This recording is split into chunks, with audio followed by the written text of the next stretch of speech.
Public ಟೈಮ್ಸ್ಗೆ ಸ್ವಾಗತ. ಗದಗದ ನಾಲ್ವರ ಹತ್ಯೆಯನ್ನು ಖಂಡಿಸಿ ಎಸ್ಎಸ್ಕೆ ಸಮಾಜ ಪ್ರತಿಭಟನೆ.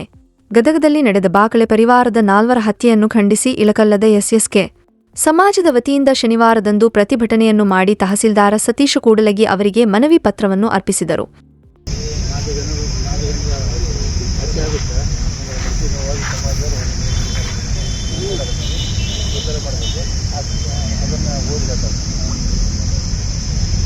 ಎಸ್ಎಸ್ಕೆ ಸಮಾಜ ಇಳಕಲ್ ಪ್ರಧಾನ ಕಚೇರಿ ಅಂಬಾಭವಾನಿ ದೇವಸ್ಥಾನ ನಂಬರ್ 4 ವಾರ್ಡ್ ನಂಬರ್ 4 ಇಳಕಲ್ ಇವರಿಗೆ ಮಾನ್ಯ ಮುಖ್ಯಮಂತ್ರಿಗಳು ಕರ್ನಾಟಕ ಸರ್ಕಾರ ವಿಧಾನಸೌಧ ಬೆಂಗಳೂರು ಇವರಿಗೆ ದಿನಾಂಕ 24/2024 ವಿಷಯ ಗದಗ ನಗರದ ದಾಸರ ಓಣಿಯಲ್ಲಿ ನಡೆದ ಎಸ್ಎಸ್ಕೆ ಸಮಾಜದ 4 ಭೀಕರ ಹತ್ಯೆಯನ್ನು ಖಂಡಿಸಿ ಕೂಡಲೇ ದುಷ್ಕರ್ಮಿಗಳನ್ನು ಬಂಧಿಸಿ ಗಲ್ಲು ಶಿಕ್ಷೆ ವಿಧಿಸುವಂತೆ ಕೋರಿ ಮಾನ್ಯರೇ, ಈ ಮೇಲ್ಕಾಣಿಸಿದ ವಿಷಯಕ್ಕೆ ಸಂಬಂಧಿಸಿದಂತೆ ಶ್ರೀ ಸೋಮವಂಶ ಸಹಸ್ರಾರ್ಜುನ ಕ್ಷತ್ರಿಯ ಸಮಾಜದ ತರಣ ಸಂಘ ತಮ್ಮಲ್ಲಿ ಕೇಳಿಕೊಳ್ಳುವುದೇನೆಂದರೆ, ಗದಗ ನಗರದ ದಾಸರ ಓಣಿಯಲ್ಲಿ ಪ್ರಕಾಶ್ ಬಾಕಳೆಯವರ ನಿವಾಸದಲ್ಲಿ ಶುಕ್ರವಾರ ರಾತ್ರಿ ದುಷ್ಕರ್ಮಿಗಳು ಬಾಗಿಲು ತೆರೆದು ಮಲಗಿದ್ದ ಜಾಗದಲ್ಲಿಯೇ 4 ತುಂಬಾ ಘೋರವಾಗಿ ಮತ್ತು ಅಮಾನವೀಯವಾಗಿ ಹತ್ಯೆಗೈದು ಪರಾರಿಯಾಗಿದ್ದು ನಿಜಕ್ಕೂ ಇಡೀ ನಾಗರಿಕ ಸಮಾಜವೇ ತಲೆ ತಗ್ಗಿಸುವಂತೆ ಮಾಡಿದೆ.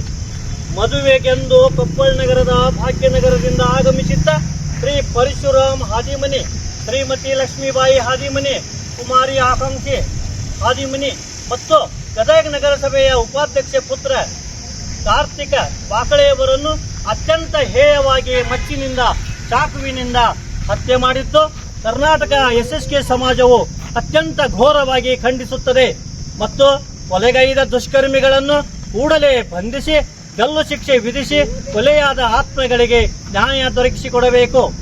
ಈ ಕೃತ್ಯದ ಹಿಂದೆ ಯಾವೆಲ್ಲ ದುಷ್ಟ ಶಕ್ತಿಗಳ ಕೈವಾಡವಿದೆ ಮತ್ತು ಇದು ಸಮಯೋಚಿತ ಕೃತ್ಯವಾಗಿದ್ದು ಇದರ ಹಿಂದೆ ಬಹುದೊಡ್ಡ ಷಡ್ಯಂತ್ರವೇ ನಡೆದಿದೆ ಎನ್ನುವ ಅನುಮಾನ ಕಾಡುತ್ತಿದೆ.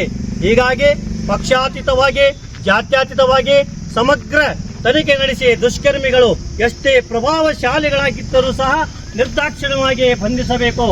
ಕರ್ನಾಟಕದಲ್ಲಿ ಕಾನೂನು ಸುವ್ಯವಸ್ಥೆಯನ್ನು ಸಂಪೂರ್ಣವಾಗಿ ಹಾಳಾಗುತ್ತಿದ್ದು ನಮ್ಮ ಕಾನೂನಿನ ಬಗ್ಗೆ ದುಷ್ಕರ್ಮಿಗಳಿಗೆ ಯಾವುದೇ ಭಯವಿರದ ಕಾರಣ ದಿನೇ ದಿನೇ ಇಂತಹ ಪ್ರಕರಣಗಳು ಹೆಚ್ಚುತ್ತಿರುವುದಕ್ಕೆ ಇದಕ್ಕೆ ಬಹುಮುಖ್ಯ ಕಾರಣ ಎಂದರೂ ತಪ್ಪಾಗಲಾರದು. ಹೀಗಾಗಿ ಇಂತಹ ಅಮಾನವೀಯ ಕೃತ್ಯ ಎಸಗುವವರಿಗೆ ಇದೇ ಎಚ್ಚರಿಕೆ ಗಂಟೆಯಾಗಬೇಕು. ತಪ್ಪಿತಸ್ಥರನ್ನು ಕೂಡಲೇ ಬಂಧಿಸಿ ಮುಂದೆ ಯಾರೂ ಕೂಡ ಇಂತಹ ಕೃತ್ಯವೆಸಗಬಾರದು. ಅಂತಹ ಅತ್ಯಂತ ಕಠಿಣ ಶಿಕ್ಷೆ ವಿಧಿಸಿದಾಗ ಮಾತ್ರ ಈ ರೀತಿಯ ಘಟನೆಗಳು ಮರು ಕಳಿಸುವುದಿಲ್ಲ. ಒಂದು ವೇಳೆ ದುಷ್ಕರ್ಮಿಗಳನ್ನು ಬಂಧಿಸದೆ ಹೋದಲ್ಲಿ ರಾಜ್ಯಾದ್ಯಂತ ಉಗ್ರವಾದ ಪ್ರತಿಭಟನೆ ಮಾಡಲಾಗುವುದು. ಮುಂದೆ ನಡೆಯುವ ಅನಾಹುತಕ್ಕೆ ನೇರವಾಗಿ ಸರ್ಕಾರವೇ ಕಾರಣವಾಗುತ್ತದೆ. ಪ್ರತಿಗಳು ಮಾನ್ಯ ಶ್ರೀ ಗೃಹ ಸಚಿವರು, ಕರ್ನಾಟಕ ಸರ್ಕಾರ ಬೆಂಗಳೂರು, ಮಹಾನಿರ್ದೇಶಕರು ಪೊಲೀಸ್ ಇಲಾಖೆ ಬೆಂಗಳೂರು, ಎಸ್ಎಸ್ ಸಮಾಜ್ ಅಧ್ಯಕ್ಷರು ಶ್ರೀ ಏಕನಾಥ ಎಚ್ ರಾಜೋಳಿ, ತರುಣ ಸಂಘದ ಅಧ್ಯಕ್ಷರು ಶ್ರೀ ಜಮುನಾದಾಸ್ ಎಚ್ ಕಾಟ್ವಾ. ಕರ್ನಾಟಕ ರಾಜ್ಯದೊಳಗ ಇವು ದಿನನಿತ್ಯ ಇಂಥ ಕೇಸ್ಗಳು ಜಾಸ್ತಿ ಆಗತ್ತಾವ. ಸರ್ಕಾರ ಇದ್ರ ಬದಲಾಗಿ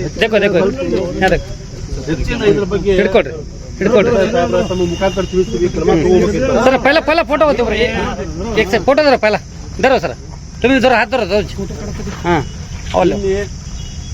ಓಕೆ ಗೊತ್ತನೇ ಓಕೆ ಸರ್ ಹೇಳ್ರಿ. ನಿನ್ನೆಯ ದಿವಸ ನೇಹಾ ಹಿರೇಮಠ ಅನ್ನೋ ಒಂದು ಬಾಲಕಿಯದು ಸಹ ಇಲ್ಲಿ ಕೊಲೆ ಆಗಿದೆ, ಅಮಾನುಷ್ಯ ಕೊಲೆ ಆಗೈತೆ. ಅಂಥವ್ರ ಮ್ಯಾಗ ಉಗ್ರ ಕ್ರಮ ತಗೋಬೇಕು, ಅವರಿಗೆ ಗಲ್ಲ ಶಿಕ್ಷೆ ವಿಧಿಸಬೇಕು, ಇಲ್ಲಾಂದ್ರೆ ಅಲ್ಲೇ ಸ್ಪಾಟ್ ಡೆತ್ ಫೈರಿಂಗ್ ಮಾಡಬೇಕು. ಅಂತ ಹಂಗಾದ್ರೆ ಏನಾಗತ್ತೆ, ಅದು ಒಂದು ಸರ್ಕಾರದ್ದು ಇದ್ರದ್ದು ಒಂದು ಭಯ ಹುಟ್ಟುತ್ತೆ ಜನರಿಗೆ.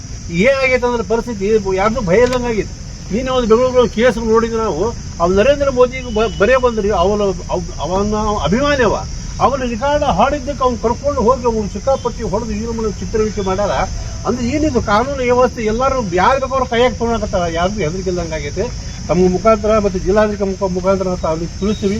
ಇವ್ರ ಮೇಲೆ ನಿರ್ದಾಕ್ಷಿಣ ಎಲ್ಲರೂ ಕ್ರಮ ತಗೋಬೇಕು ಅಂತ ತಿಳ್ಕೊಂಡು ದಯಮಾಡಿ ತಮ್ಮಲ್ಲಿ ನಾವು ಕೇಳ್ಕೊಂಡು ಈ ಮನವಿ ಪತ್ರವನ್ನು ಸರ್ಕಾರಕ್ಕೆ ಒಪ್ಪಿಸ್ಬೇಕು ಅಂತ ತಿಳ್ಕೊಂಡು ತಮ್ಮಲ್ಲಿ ಕೇಳ್ಕೊಳ್ತೀವಿ.